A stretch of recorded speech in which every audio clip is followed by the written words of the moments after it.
I came home from work to see my husband dangling our baby over the balcony, screaming, "Do as I say or I'm dropping him." I stared at our 8-month-old Rowan being held over the railing by his ankle. He was screaming and crying, turning blue as the blood was rushing to his brain. I dropped my purse and screamed, "Silas, what are you doing?" I ran toward the balcony, but Silas jerked back. He held Rowan further over the edge. "Don't come any closer or I drop him right now," Silas yelled. I stopped and put my hands up. "Please, whatever you want, just bring him inside." Silas's face was cold. His eyes looked empty, like he wasn't even the same person anymore. "Call my brother right now." "What? Why?" "Call him." Silas shook Rowan slightly. Okay. My hands were shaking so bad I could barely hold my phone. "Why do you want me to call Knox?" Silas stared at me. "I know you've been sleeping with him. Call him. Tell him to come here. Right now." My stomach dropped. "I'm not." "Silas, that's your brother. I would never do that." "Call him now or I drop Rowan." I called Knox. "Hey, what's up? You need to come to our apartment right now." My voice was shaking. "It's an emergency. Please hurry." 15 minutes felt like 15 hours. Silas stood on the balcony holding Rowan over the edge the entire time. Rowan was screaming so hard he could barely breathe. Knox burst through the door. "What's happening?" He saw Silas on the balcony with Rowan. His face went white. "Silas, what are you doing?" "That's your son. You two have been sleeping together. Admit it." Knox's mouth dropped open. "What? No, that's insane." "Don't lie to me," Silas screamed. "We're not lying." I was sobbing. "Prove it. Show me your text messages. Both of you." We both pulled out our phones, showed him everything. Our texts were just normal stuff. Silas looked at the messages. Then he looked back at us.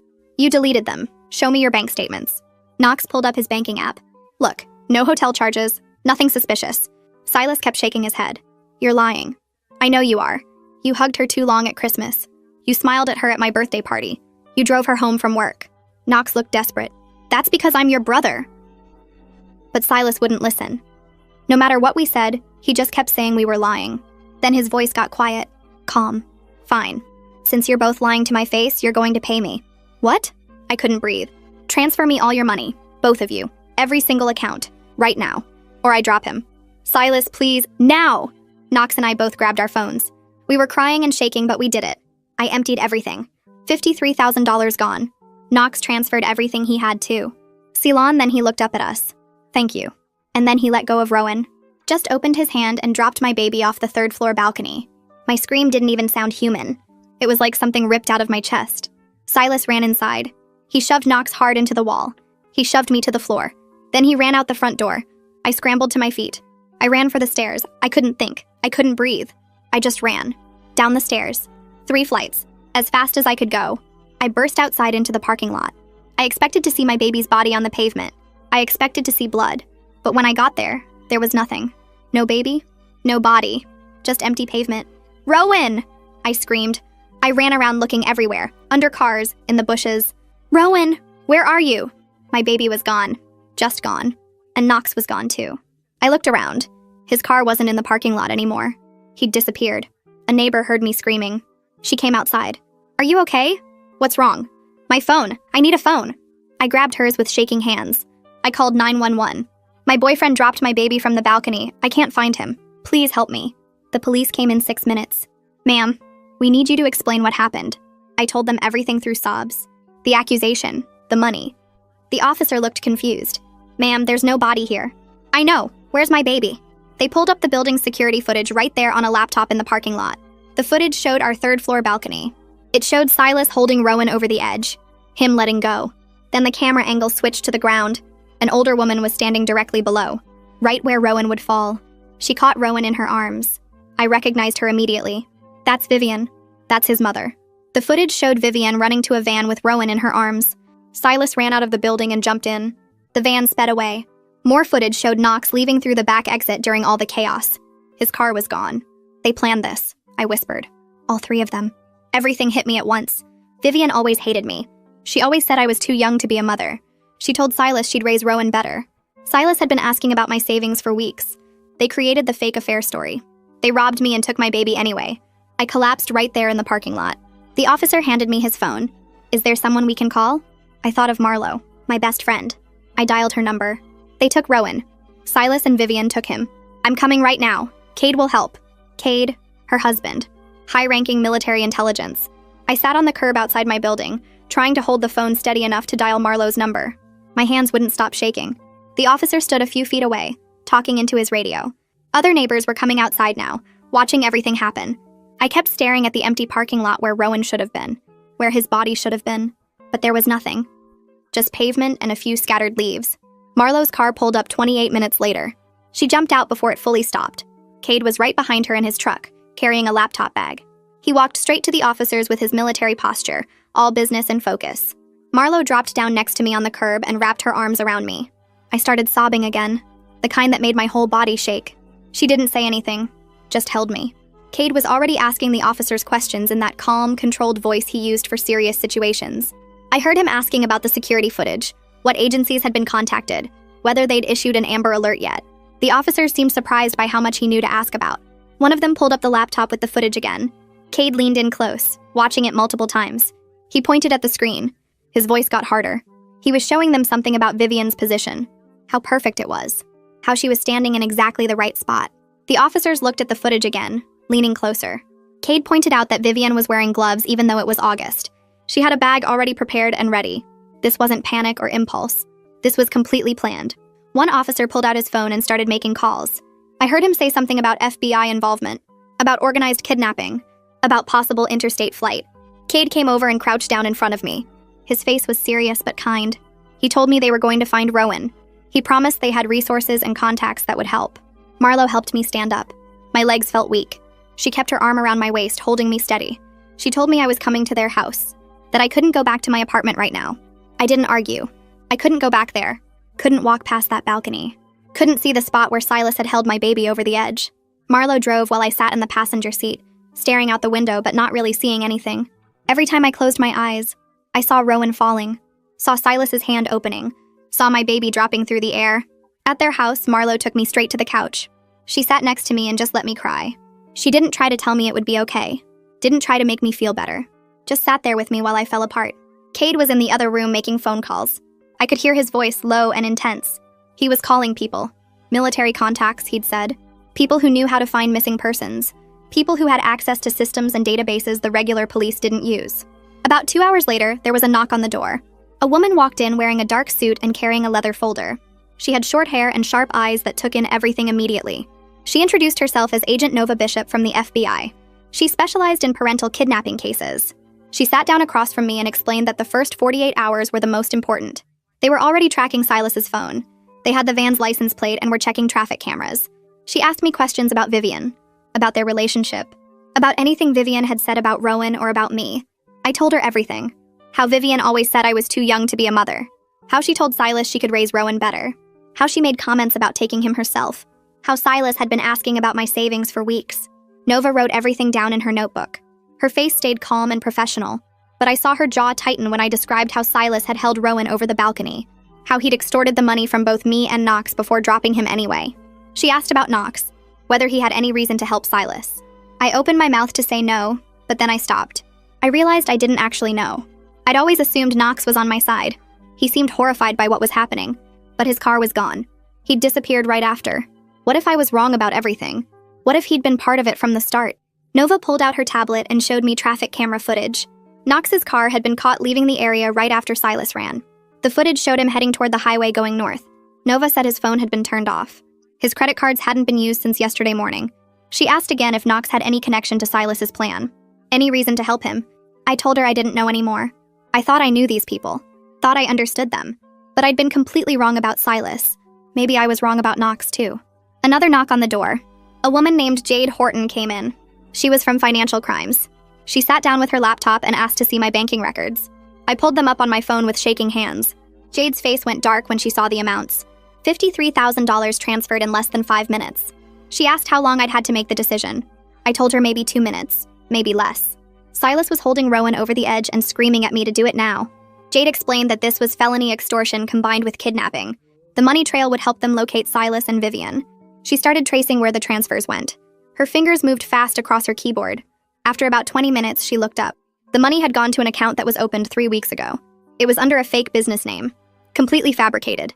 This meant Silas had been planning this for at least that long. Maybe longer. I felt sick.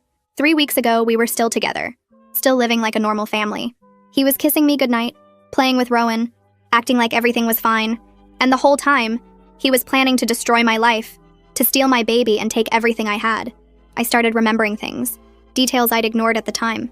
Silas had been weird for about a month, asking strange questions about my savings, about my family's money, about whether I had life insurance. I'd thought he was being practical, maybe thinking about buying a house or planning for our future.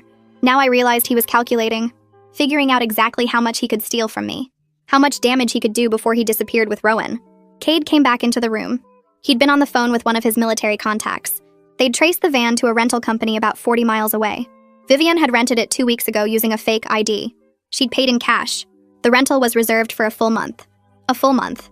They weren't planning to bring Rowan back in a few days. They weren't planning some short-term punishment. They were planning to hide him for weeks, maybe longer, to let me suffer while they kept him, while Vivian pretended to be his mother. Nova asked if she could talk to me privately. Marlo squeezed my hand and went into the kitchen with Cade and Jade. Nova sat closer and her voice got gentler. She explained that in most parental kidnapping cases, the child wasn't physically harmed. The parents still saw them as their child, still cared about their safety. But Vivian's involvement made things more complicated. Vivian's motivation wasn't just about hurting me. It was about taking Rowan permanently, about replacing me as his mother. Nova asked if I thought Rowan was okay right now, if I thought they would take care of him. I wanted to say yes, wanted to believe my baby was safe. But Nova paused before answering, just for a second. Then she said most likely he was fine. That careful pause told me everything. She was worried too. She wasn't sure. About an hour later, Nova got a call. She stepped outside to take it. When she came back, her face was grim. They'd found Knox's car. It was abandoned at a rest stop 40 miles north. The keys were still in the ignition. His wallet was gone. His phone was gone. There was no sign of a struggle. But there was also no sign of where he went from there. No surveillance footage of him leaving. No witnesses who saw him. He'd just vanished. Nova said there were two possibilities. Either Knox was running because he was guilty and involved in the plan, or someone had taken him to keep him quiet about what he knew. Either way, he was gone, and we had no way to find him. I sat at Marlo's kitchen table with a blank notebook in front of me. She handed me a pen and pulled a chair close to mine. We needed to write down everyone who might know where Vivian would take Rowan. Every friend, every relative, every place she'd ever mentioned. I started with Vivian's sister, but realized I didn't even know her name. Silas had always said his family was complicated. He kept me away from them. Never brought me to family gatherings, never talked about his childhood much. Now I understood why. That separation wasn't accidental. He made sure I had no allies in his family, no one who might warn me what they were planning. Marlo asked about Vivian's friends, and I drew a blank. I'd met her maybe 10 times in the 2 years I was with Silas. She was always cold to me, always critical, but I never asked about her life because I was too busy trying to make her like me. The list stayed mostly empty. Just a few first names I remembered hearing. No addresses, no phone numbers, nothing useful. Nova's phone rang while we were working on the list. She stepped into the other room to take it. When she came back, her expression had changed. Someone had called the FBI tip line about Vivian. A woman named Grace, who used to be Vivian's neighbor. Grace had seen the Amber Alert and recognized Vivian's photo. She had information Nova needed me to hear. Nova put the call on speaker. Grace's voice was shaky but determined. She explained that she lived next door to Vivian about 15 years ago. Vivian had a daughter back then. The daughter was taken away by CPS when she was around 5 years old. Grace remembered social workers coming to the house multiple times. Remembered Vivian screaming at them from the front yard. The home was unsafe. Vivian was too controlling. Wouldn't let the child play with other kids. Kept her inside all the time. After they took the daughter away, Vivian became obsessed with getting another chance at motherhood. She talked about it constantly to anyone who would listen. How she would prove she could be a good mother. How the system was wrong about her. How she deserved to raise a child. The information hit me so hard I couldn't breathe for a second. Silas never mentioned his mother lost a child to the system. Never said he had a sister who was taken away. All those times Vivian said I was too young to be a good mother. All those comments about how she could raise Rowan better. It wasn't just about hurting me. Grace kept talking. She said Vivian never accepted responsibility for losing her daughter. Always blamed the social workers. Blamed the neighbors who called CPS. Blamed everyone except herself. She spent years planning how to prove she was a good mother. Buying parenting books, taking classes, building the perfect case for why she deserved another chance. Taking Rowan was about rewriting her past. About getting the child she lost back. About proving to herself and everyone else that she was right all along. Jade showed up an hour later with her laptop. She'd been tracing the money Silas stole from me and Knox. The $53,000 I transferred went into an account opened 3 weeks ago. The account was registered under a fake business name, complete with fake tax documents and a fake business address. She pulled up records showing 2 more accounts just like it, all opened within the past month, all using different fake business registrations. The money was withdrawn immediately after the transfers. Cash withdrawals from ATMs across 2 different states. Small amounts at different locations so it wouldn't trigger alerts. They'd planned this for at least 6 weeks, maybe longer. All that time I was living with Silas, trusting him, building a life with him. He was setting up the infrastructure to rob me and steal our baby. Jade showed me the withdrawal patterns on her screen, the careful spacing, the strategic locations. This wasn't something they threw together in a panic. This was calculated. Professional, almost. She said recovering the money was nearly impossible now.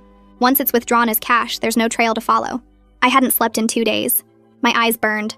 My hands shook constantly. I couldn't eat without feeling sick. Marlo kept trying to get me to rest, but I couldn't. Every time I closed my eyes, I saw Rowan falling. Nova made a call, and 20 minutes later, a woman knocked on the door. Her name was Skylar, and she was a trauma therapist. Nova had asked her to come because she was worried I was going to collapse. Skylar sat down across from me at the kitchen table. She didn't try to make me feel better. Didn't say everything would be okay. She just started teaching me breathing techniques. Count to 4 breathing in. Hold for 4. Out for 4. Hold for 4. She made me do it with her until my hands stopped shaking quite so badly. She explained that my body was in survival mode right now. That was actually helping me, keeping me functional when I should be falling apart. The adrenaline and stress hormones were giving me the energy to keep going, to keep fighting for Rowan. She said the crash would come later, but right now, my body was doing exactly what it needed to do. Cade came in from the garage where he'd been making calls. His military contact had found something on Vivian's social media. He pulled up her account on his phone and showed me posts from 2 months ago. Cryptic stuff about second chances and fixing past mistakes. One post said something about how everyone deserves to prove they've changed. Another talked about preparing for a blessing. There were photos too. Baby clothes in Rowan's exact size. Nursery items, a crib, a changing table, bottles and formula. She'd been buying everything, building a complete setup for a baby. This wasn't just about taking him for a few days to punish me. She'd been preparing a space for him, getting everything she'd need to keep him long-term, to raise him as her own child. The posts were public. Anyone could have seen them. But I never looked at her social media. Never thought to check what she was doing online. All the signs were there, and I missed every single one. Cade told us he'd hired a private investigator with his own money. A guy named Cooper who specialized in finding people who didn't want to be found. Cooper had been digging into Vivian's family connections. He found that Vivian's sister owned a rural property about 3 hours away. The property had been vacant for years. No mortgage because it was paid off decades ago. No utility bills because there was no active service. Nothing that would show up in normal database searches. But the property records showed Vivian's sister as the owner. Cooper was already driving out there. Nova immediately called the local police in that area. She coordinated with them to set up surveillance around the property without getting too close. They couldn't just rush in. If Silas saw police coming, he might hurt Rowan. They needed to watch first, confirm someone was actually there, then plan how to safely get Rowan out. 6 hours passed with no activity at the property. Cooper was parked down the road with binoculars. The local police had units positioned at different points around the area. I sat in Marlo's living room staring at my phone, waiting for any update. Marlo brought me water I didn't drink, food I couldn't eat. Then Cooper called Nova. He'd spotted movement in a back window. Someone walking past holding what looked like a baby carrier. Nova's whole team mobilized. The FBI tactical unit started heading toward the location. Nova warned Cooper not to approach the house, not to do anything that might alert them. I jumped up from the couch, grabbed my keys.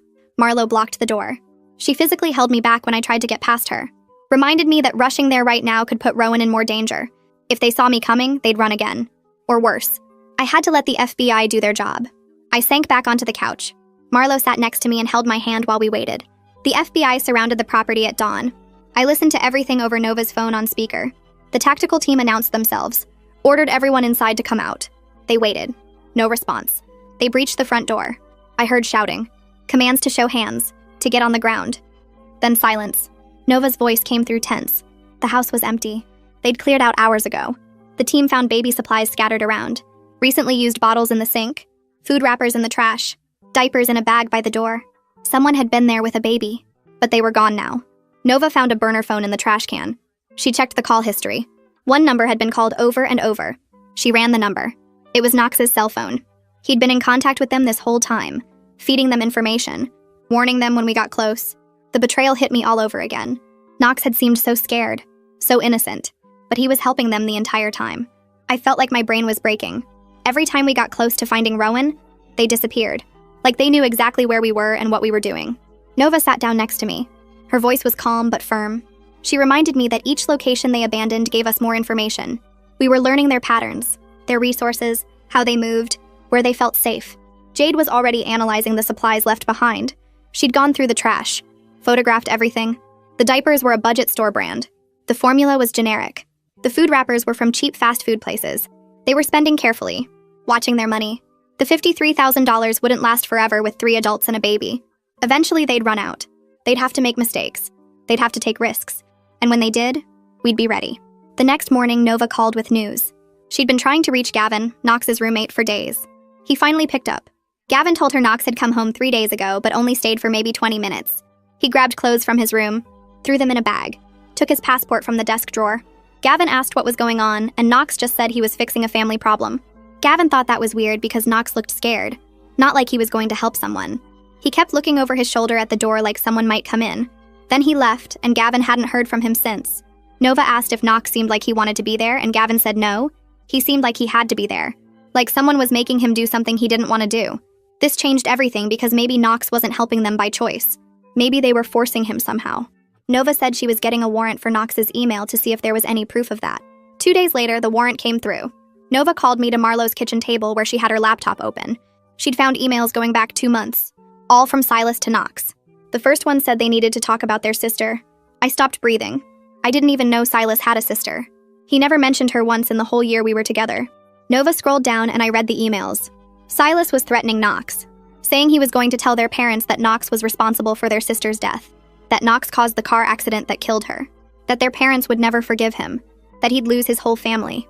Knox's responses were desperate, begging Silas not to do that, saying it wasn't his fault, saying please, and Silas just kept pushing, kept saying Knox had to help him with something or he'd tell. The emails showed the whole plan forming. Silas needed Knox to play along with a fake affair story, to disappear after so it looked like we ran away together. Knox kept saying no at first, but Silas wore him down, threatened him over and over until Knox finally agreed. I felt sick reading it. Knox wasn't guilty. He was a victim just like me. Silas had been blackmailing his own brother for months, using their dead sister to force Knox to help kidnap Rowan. Nova closed the laptop and looked at me. She said this meant Knox might help us if we could reach him safely, if we could offer him protection from Silas. She started typing an email to Knox right there, offering him immunity from prosecution if he cooperated, promising FBI protection, begging him to respond if he saw it. She sent it and we waited. I couldn't stop thinking about Knox. How scared he must have been. How trapped. Silas had destroyed both of us in different ways. 3 days went by with no response. The failed raid felt like it happened weeks ago, even though it was less than a week. I was losing hope that we'd ever find Rowan. Then my phone rang. Unknown number. I almost didn't answer because I'd been getting random calls all week. But something made me pick up. Knox's voice came through, barely a whisper. He said he was at a motel with Silas and Vivian, but he could get away for about an hour. He was going to say he needed cigarettes. He gave me the address. Then he begged me not to bring police because Silas said if Knox betrayed them, he'd hurt Rowan. I told Knox to hang on, put the phone on speaker so Nova could hear. She was already typing on her laptop, pulling up maps, sending messages to her team. She mouthed at me to keep him talking. I asked Knox if Rowan was okay, and Knox said physically yes, but he cried a lot. Vivian kept saying he just needed time to forget his old life. Knox sounded like he was crying too. He said he had to go before Silas got suspicious. He'd be at the gas station 2 blocks from the motel in 15 minutes. Then he hung up. Nova was already on the phone with her team. She had people moving toward that location within minutes. She told me they'd pick up Knox and bring him somewhere safe where we could talk. I wanted to go, but Nova said absolutely not. If Silas was watching, he might recognize me. An hour later, Nova got the call that they had Knox. She drove me to a FBI office 20 minutes away. They brought Knox into a small room. He looked terrible. His eyes were red and his hands were shaking. He sat down across from me and started crying before anyone even asked a question. He kept saying he was sorry, over and over. I didn't know what to say to him. Nova started asking questions. Knox told us Silas had completely changed. He barely slept anymore. Just paced around checking the windows every few minutes, getting paranoid about every car that drove by.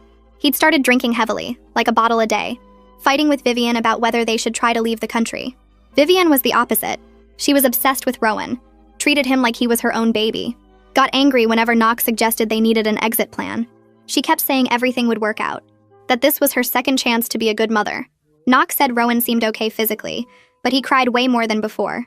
He didn't smile much. Vivian would get frustrated when he cried and say he just needed to adjust. Nova asked Knox to explain the whole plan from the beginning. Knox took a shaky breath and started talking. He said Silas came to him 2 months ago, told him about this idea to get money from me, said I had savings and Knox had money too, that we could make it look like an affair and use that to force us to pay. Knox said no at first, told Silas that was crazy. That's when Silas brought up their sister. Said he was going to tell their parents Knox caused the accident unless Knox helped. Knox broke down describing this part. He said their sister died in a car crash when Knox was driving 5 years ago. It wasn't his fault, but he'd always felt guilty. Their parents never blamed him, but Knox knew Silas could make them blame him if he wanted to. So Knox agreed to play along. He thought they were just going to threaten me and take money. He didn't know Silas was planning to actually take Rowan.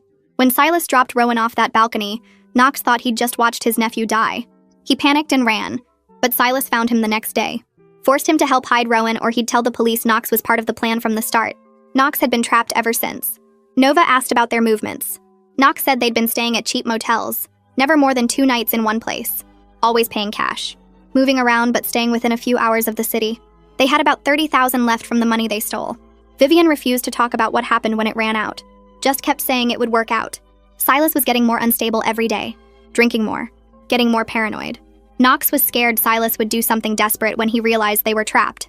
Nova asked if Knox would wear a wire and go back. Knox's face went white. He said Silas would kill him if he found out. Nova promised they'd have a full team ready to move and the second things went wrong. They'd be watching the whole time. Knox would be safe. Knox looked at me, asked if I thought he should do it. I wanted to say no. I didn't want to put him in danger. But I also needed my baby back. I told him I couldn't ask him to do that, but if he was willing, we might finally get Rowan. Knox nodded, said he'd do it. Nova's team spent an hour getting him ready. They put a tiny microphone under his shirt, gave him a story about his phone dying and having to walk to a store for a charger, went over what to say if Silas got suspicious. Then they drove him back to the gas station. Nova took me back to Marlowe's house, set up the audio feed in the living room so I could listen. I sat on the couch with Marlowe next to me, heard Knox's footsteps, his breathing, the sound of him opening the motel room door. Then Silas's voice, sharp and angry, asking where he'd been. Knox stuck to the story, said his phone died. He went to buy a charger. Silas didn't believe him, started yelling about how Knox took too long, about how he couldn't trust anyone. Knox kept saying he just went to the store. In the background, I heard Rowan crying. That sound went through me like a knife. My baby was crying and I couldn't get to him. Then I heard Vivian singing. Requested Reds is on Spotify now. Check out link in the description or comments. Some lullaby. Her voice sounded sweet and gentle, but it was wrong. Everything about it was wrong. She was singing to my baby like he was hers, like she had any right to comfort him.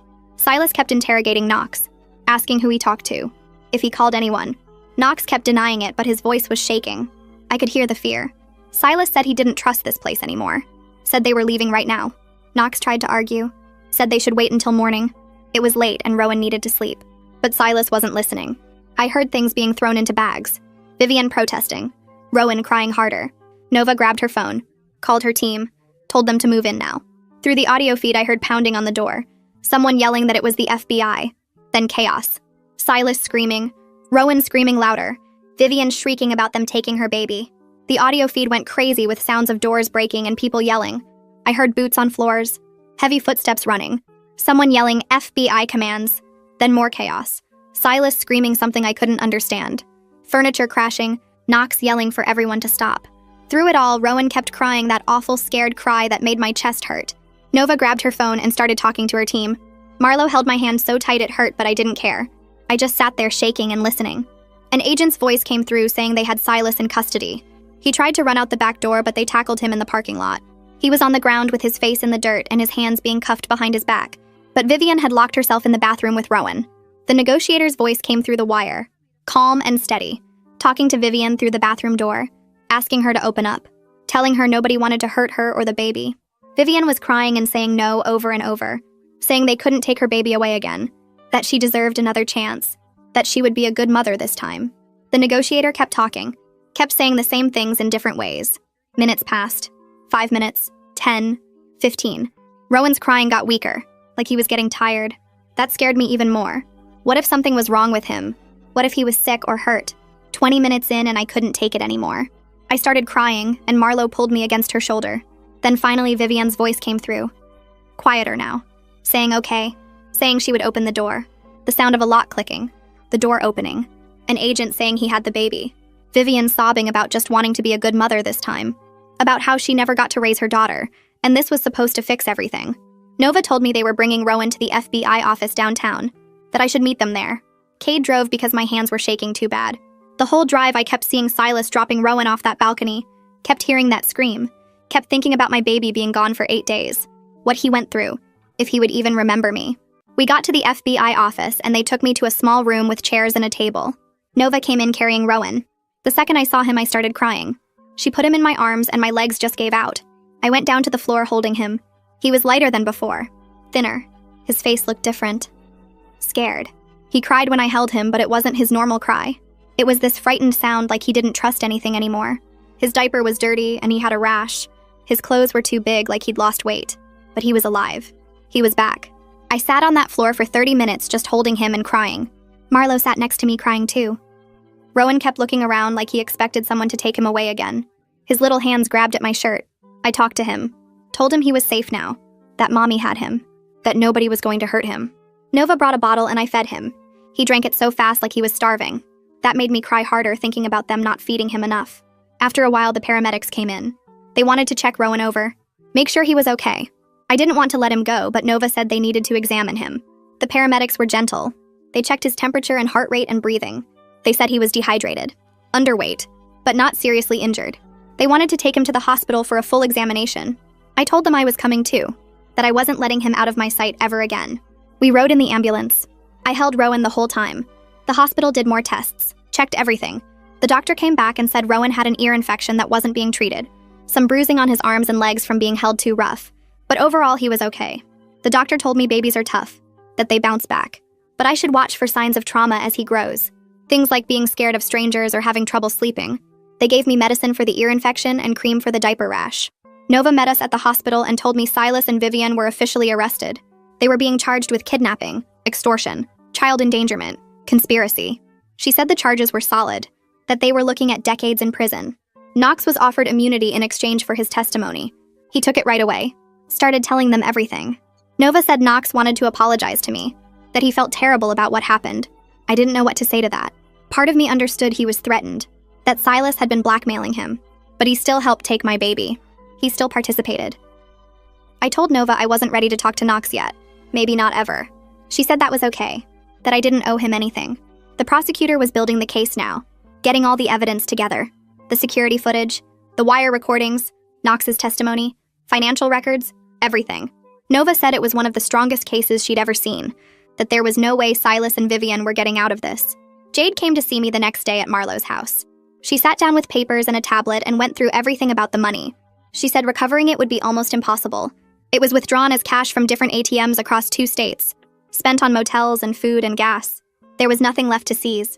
I could sue Silas and Vivian in civil court, but they had no assets. No house, no savings, nothing. The $53,000 I'd saved for years was just gone. I'd have to start over from nothing. Jade looked sad when she told me this, said she was sorry, that she wished there was more she could do. I just nodded. The money didn't matter as much as getting Rowan back, but it still hurt. That was years of saving, working extra shifts, skipping things I wanted, all gone because Silas planned this whole thing to rob me and take my baby. Marlo and Cade told me I was staying with them, that I wasn't going back to that apartment. I couldn't anyway. Every time I thought about that place, I saw Silas holding Rowan over the balcony, heard him screaming.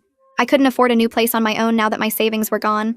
Cade pulled me aside and told me not to worry about money right now, that they would help, that I could stay as long as I needed. I started crying again. Told him I couldn't just take their charity forever, that I needed to find work, rebuild my savings, create a stable home for Rowan. Cade said we'd figure it out, that right now I just needed to focus on Rowan and healing. The practical stuff could wait. Skylar started coming to see me twice a week. She said I was showing signs of trauma, having nightmares, panic attacks.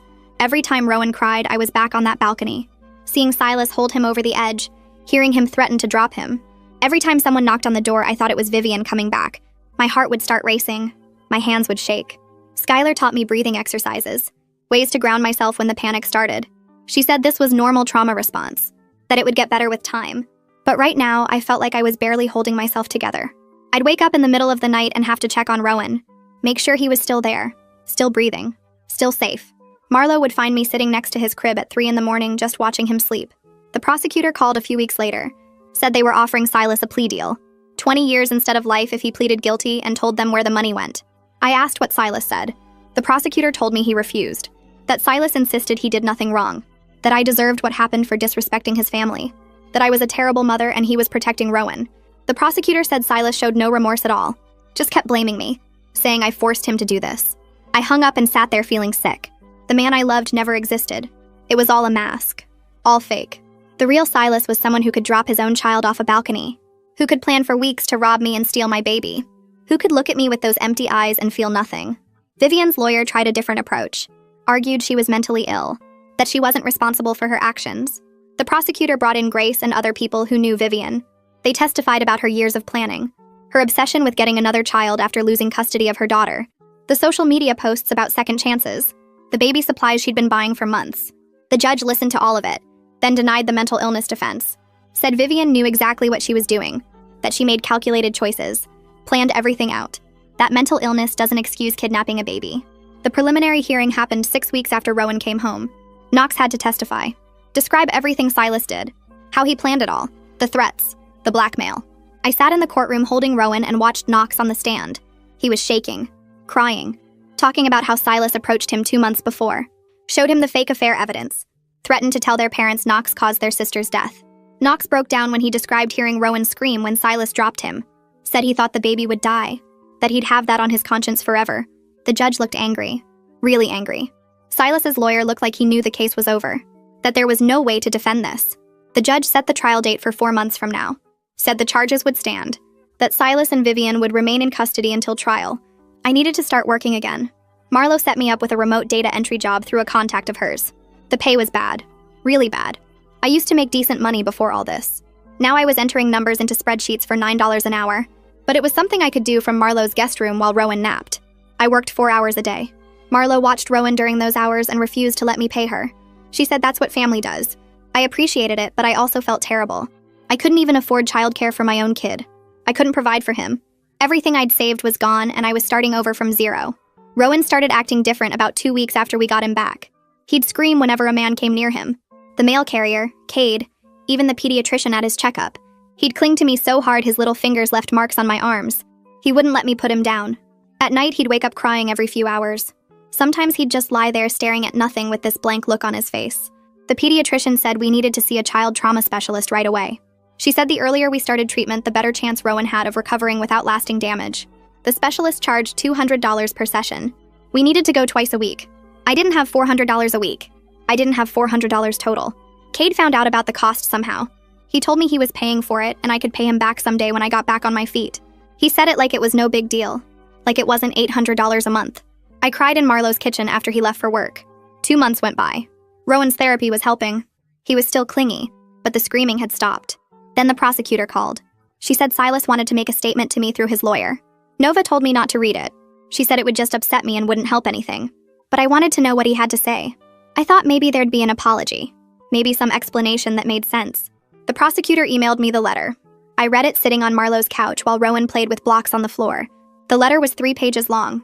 Silas wrote that I was too young to be a good mother, that I didn't respect his family, that I would have ruined Rowan's life if he hadn't intervened. He said I forced him to do what he did, that it was my fault for not listening to Vivian's advice about parenting. There was no apology anywhere in those 3 pages. No acknowledgement that he'd held our baby over a balcony, that he'd robbed me, that he'd planned the whole thing for weeks. I walked to the kitchen trash can and threw my phone in it. Marlo fished it out later. I called the prosecutor back and told her I had nothing to say to Silas. A week after that, a lawyer contacted me. He said he represented Vivian's family. They wanted to meet with me. They wanted to apologize and offer to help with expenses. I was suspicious. Nova said it might be legitimate, that sometimes families of criminals try to make amends. I agreed to meet them at a coffee shop with Nova present. 3 people showed up. Vivian's brother, his wife, and their adult daughter. The brother started crying the second he sat down. He said he was so sorry, that he should have seen the warning signs. He told me Vivian lost custody of her daughter 15 years ago. That CPS took the girl because Vivian was too controlling and the home was unsafe. He said Vivian had been obsessed with getting another chance at motherhood ever since, that she talked about it constantly, that he should have known she'd do something like this. His wife said they had no idea Vivian was planning to take Rowan, that they would have stopped her if they'd known. They offered to pay for Rowan's therapy and my legal fees. All of it. However much it cost. Part of me wanted to refuse. I didn't want anything connected to Vivian, but I needed the help. I needed it badly. So I said yes. The brother set up a bank transfer that day.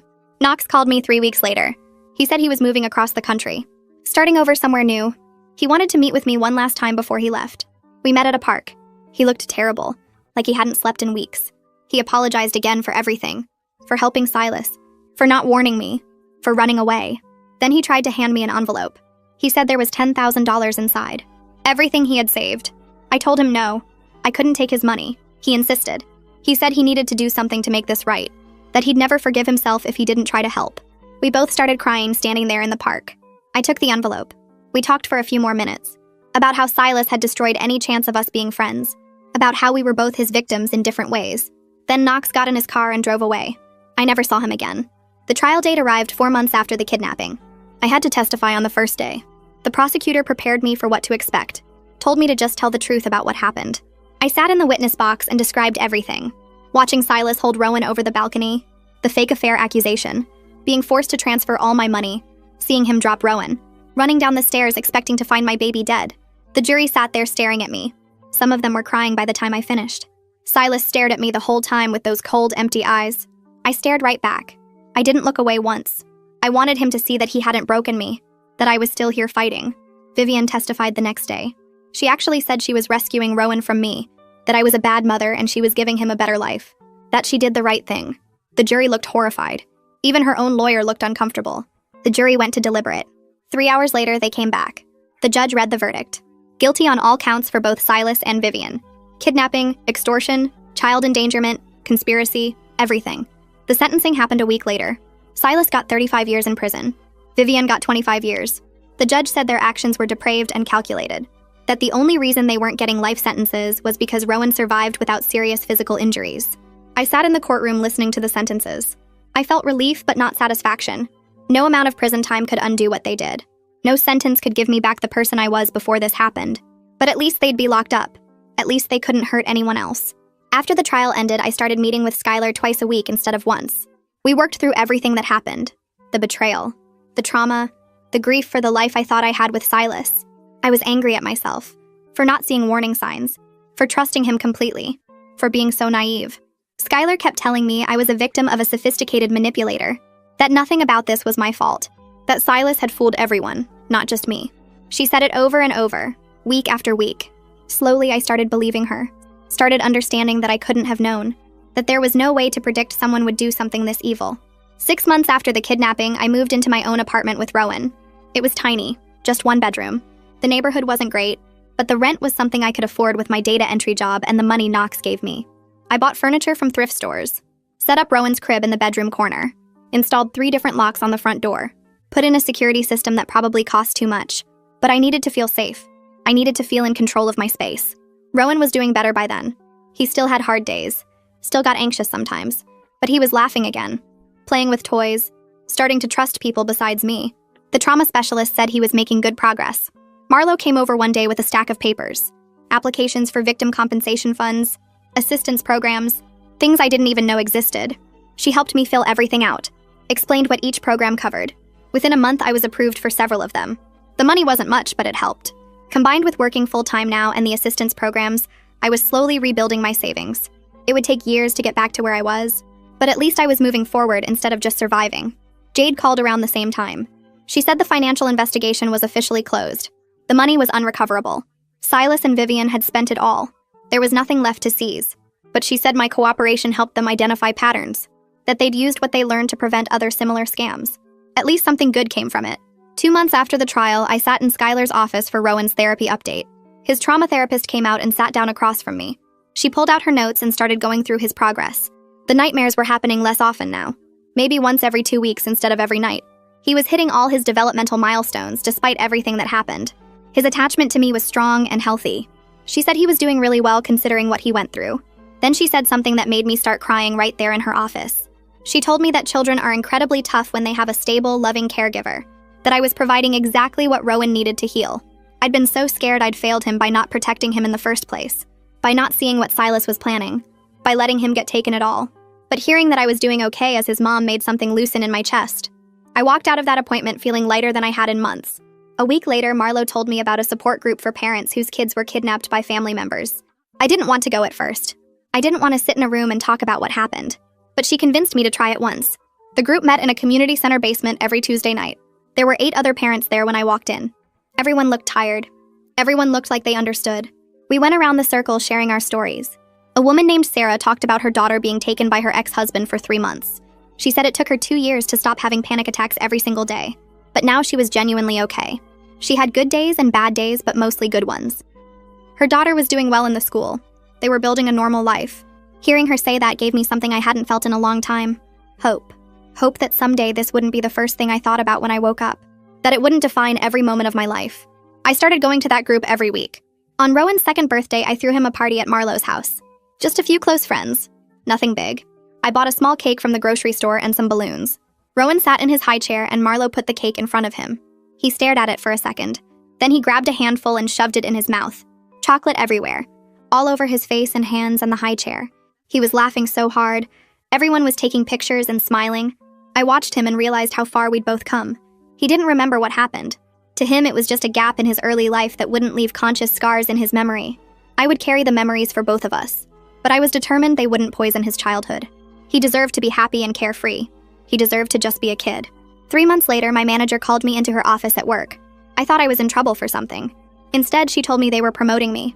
Better position with actual benefits and decent pay. It wasn't anything glamorous. Still data entry, but with more responsibility and better hours.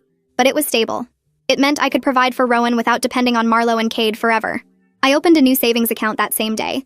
Started putting money away again, even though it was hard to trust that it wouldn't just disappear. Jade had given me advice about financial safety after everything happened. Setting up protections and alerts I never knew existed. 2-factor authentication on everything. Alerts for any transaction over $50. A separate account that required in-person verification to access. It felt paranoid, but it also felt necessary.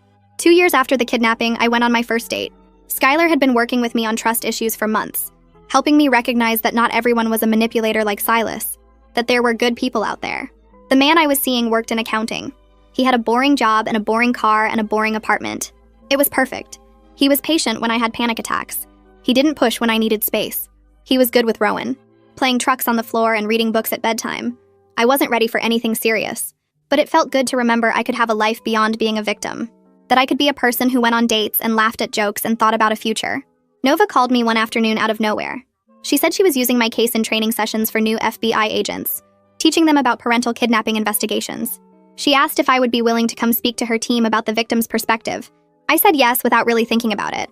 The training facility was in a building downtown. 20 agents sitting in rows looking at me. I told them everything. What it felt like to watch Silas hold Rowan over that balcony. The terror of finding him gone. The days of not knowing if he was alive, working with law enforcement and feeling helpless, getting him back and dealing with the aftermath. They listened without interrupting, asked thoughtful questions afterward about what helped and what didn't. Several of them came up after and thanked me for my courage. It felt like taking something terrible and creating something meaningful from it. Like maybe other families wouldn't have to go through what I did, because these agents would know better how to help. When Rowan turned 3, I enrolled him in preschool. The first day I had a full panic attack in the parking lot. My hands were shaking. So bad I could barely unbuckle his car seat. I kept thinking someone would take him, that I'd come back and he'd be gone again. The teacher came out when she saw me struggling. I explained our history. She didn't judge or look at me like I was crazy. She just said they would work with me on a safety plan. Extra check-in procedures. A code word only I knew. Permission required for anyone else to pick him up, even with written authorization. After a week, I was able to drop him off without crying. He loved school, he made friends, he learned songs and came home covered in paint and glue. Watching him thrive felt like proof that we were both healing, that normal life was possible. 3 years after the trial, I got a letter about Silas's first parole hearing. My stomach dropped when I saw the envelope. I had to write a victim impact statement. Explain to the parole board why he shouldn't be released. I sat at my kitchen table for hours trying to find the words. Finally, I just wrote the truth. How his actions destroyed my sense of safety and trust. How I still had nightmares about that day. How Rowan still showed signs of early trauma even though he didn't consciously remember. How I was terrified of what Silas would do if he got out. The parole board denied his request. He wouldn't be eligible again for 5 years. I felt relieved, but also tired. Tired of having him take up space in my thoughts. Tired of letting him have power over my emotions. Skylar and I started working on strategies for letting go of the anger that was keeping me stuck. It was hard. Some days I wanted to stay angry. Anger felt safer than vulnerability. But slowly I started choosing to move forward instead of staying trapped in the past. I reached a point where I could go entire days without thinking about the kidnapping. Rowan was thriving in preschool. I was stable financially. I was building a life that felt genuinely mine, rather than defined by what happened. Marlo commented one day that I seemed lighter, more like myself. I realized she was right. The trauma would always be part of my history, but it wasn't the center of my identity anymore. I was a mom, a friend, a person with a job and hobbies and plans for the future. On the 4th anniversary of getting Rowan back, I took him to the park. He ran straight for the playground equipment. Climbed up the ladder and went down the slide over and over. No fear, no hesitation. Just a normal 4-year-old having fun. He had no memory of Silas or Vivian. No conscious knowledge of what they did. To him, it had just always been the two of us. Our little family was complete. I sat on a bench watching him play and thought about the person I was 4 years ago. Naive and trusting and completely unprepared for what was coming. And the person I was now. Stronger and wiser and more careful but not broken. I'd survived something that should have destroyed me. And I'd made sure Rowan could still have a good childhood despite it all. 6 months after that day at the park, I saved enough to pay Cade back for the therapy costs. I showed up at their house with a check and told him I needed to do this.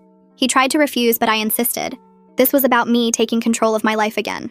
He looked at the check for a long time, then nodded and took it. The next week, Marlo told me he put every dollar in a college fund for Rowan. She said that's what family does. They invest in each other's futures. I cried when she told me. Cade and Marlo had become Rowan's aunt and uncle in every way that mattered. Their support made survival possible. Around the same time, Vivian's brother James sent another check for Rowan's therapy and education. He'd been doing this for over a year now. At first, I felt guilty taking money from her family. But James explained on the phone that his family lost someone to her delusions too. Helping us was part of how they processed their own grief and guilt. We started exchanging updates a few times a year. He sent birthday cards to Rowan signed Uncle James. It was a connection to family that wasn't poisoned by what happened. Rowan would never know Vivian, but he could know James. That felt right. Then Knox reached out through email after 3 years of no contact. He asked if he could send birthday presents to Rowan. I stared at that email for 2 days before responding. Skylar and I talked through it in therapy. I decided to allow it with clear terms.